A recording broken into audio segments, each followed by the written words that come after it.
प्रणाम सभी को। जय श्रीमन नारायण। राधे राधे। रचा है सृष्टि को जिस प्रभु ने, वही ये सृष्टि चला रहे हैं। जो पेड़ हमने लगाया पहले, जो पेड़ हमने लगाया पहले, उसी का फल हम अब पा रहे हैं। रचा है सृष्टि को जिस प्रभु ने, वही ये सृष्टि चला रहे हैं। जय हो जय हो। हरि बोल। राधे राधे। प्राणियों में सत्य का भावना हो, विश्व का कल्याण हो।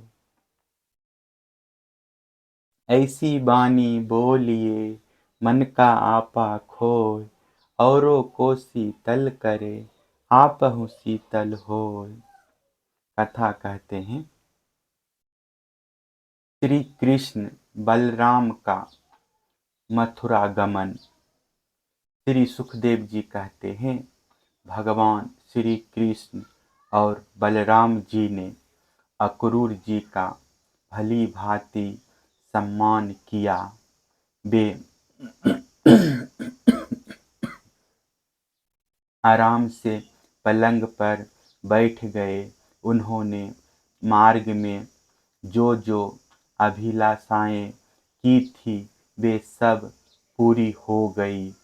परीक्षित, लक्ष्मी जी के आश्रय स्थान भगवान श्री कृष्ण के प्रसन्न होने पर ऐसी कौन सी वस्तु है जो प्राप्त नहीं हो सकती।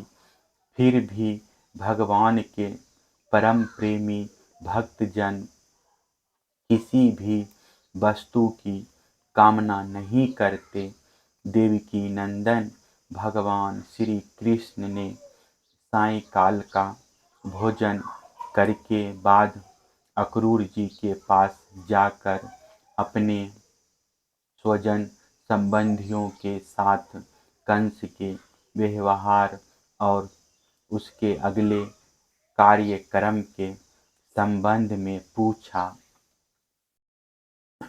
भगवान श्री कृष्ण ने कहा, चाचा जी, आपका हृदय बड़ा शुद्ध है। आपको यात्रा में कोई कष्ट तो नहीं हुआ। स्वागत है। मैं आपकी मंगल कामना करता हूँ।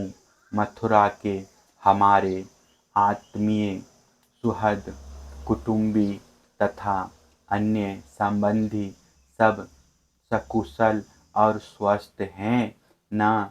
हमारा नाम मात्र का मामा कंस तो हमारे कुल के लिए एक भयंकर व्याधि है।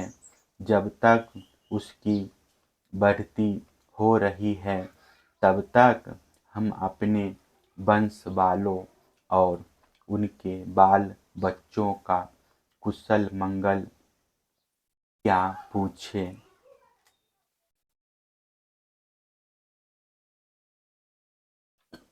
चाचा जी, हमारे लिए यह बड़े खेद की बात है कि मेरे ही कारण मेरे निरपराध और सदाचारी माता पिता को अनेकों प्रकार की यातनाएं झेलनी पड़ी। तरह तरह के कष्ट उठाने पड़े। और तो क्या कहूँ, मेरे ही कारण उन्हें हथकड़ी बैरी से जकड़ कर जेल में डाल दिया गया तथा मेरे ही कारण उनके बच्चे भी मार डाले गए। मैं बहुत दिनों से चाहता था कि आप लोगों से किसी न किसी का दर्शन हो। यह बड़े सौभाग्य की बात है कि आज मेरी वह अभिलाषा पूरी हो गई। सौम्य स्वभाव चाचा जी, अब आप कृपा करके यह बतलाएं कि आपका शुभागमन किस निमित्त से हुआ। श्री सुखदेव जी कहते हैं, परीक्षित, जब भगवान श्री कृष्ण ने अक्रूर जी से इस प्रकार प्रश्न किया, तब उन्होंने बतलाया कि कंस ने तो सभी यदुवंशियों से घोर बैर ठान रखा है। वह वसुदेव जी को मार डालने का भी उद्यम कर चुका है। अक्रूर जी ने कंस का संदेश और जिस उद्देश्य से उसने स्वयं अक्रूर जी को दूत बनाकर भेजा था, और नारद जी ने जिस प्रकार वसुदेव जी के घर श्री कृष्ण के जन्म लेने का वृत्तांत उसको बता दिया था, सो सब कह सुनाया। अक्रूर जी की यह बात सुनकर विपक्षी शत्रुओं का दमन करने वाले भगवान श्री कृष्ण और बलराम जी हंसने लगे, और इसके बाद उन्होंने अपने पिता नंद जी को कंस की आज्ञा सुना दी। तब नंद बाबा ने सब गोपों को आज्ञा दी कि सारा गोरस एकत्र करो, भेंट की सामग्री ले लो और छकरे जोड़ो।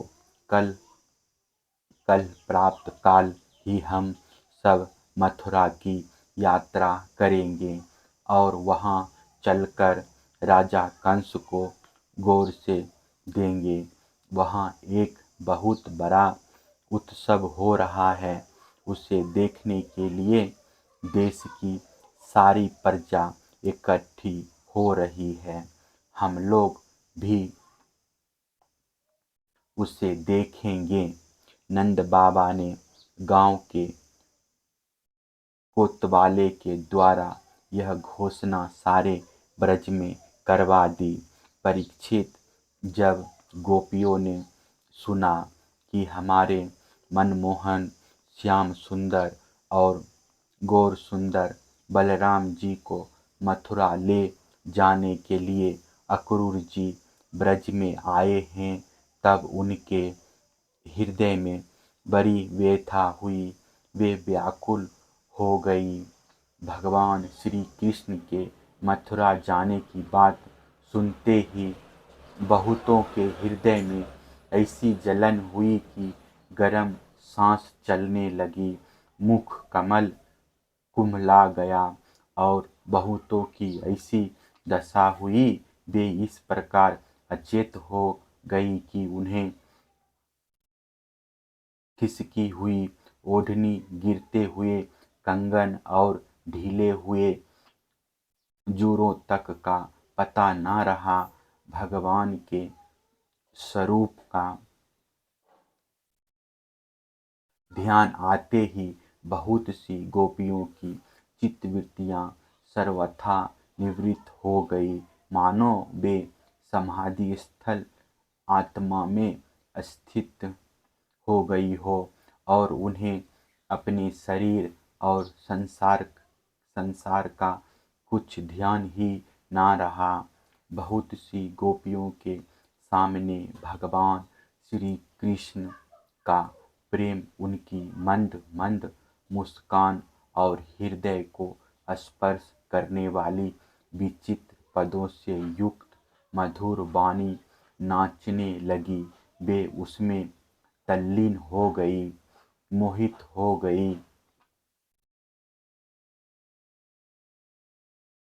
गोपियां मन ही मन भगवान की लटकीली चाल, भाव भंगी, प्रेम भरी मुस्कान, चितवन, सारे शोकों को मिटा देने वाली ठिठोलियां तथा उदारता भरी लीलाओं का चिंतन करने लगी और उनके विरह के भय से कातर हो गई।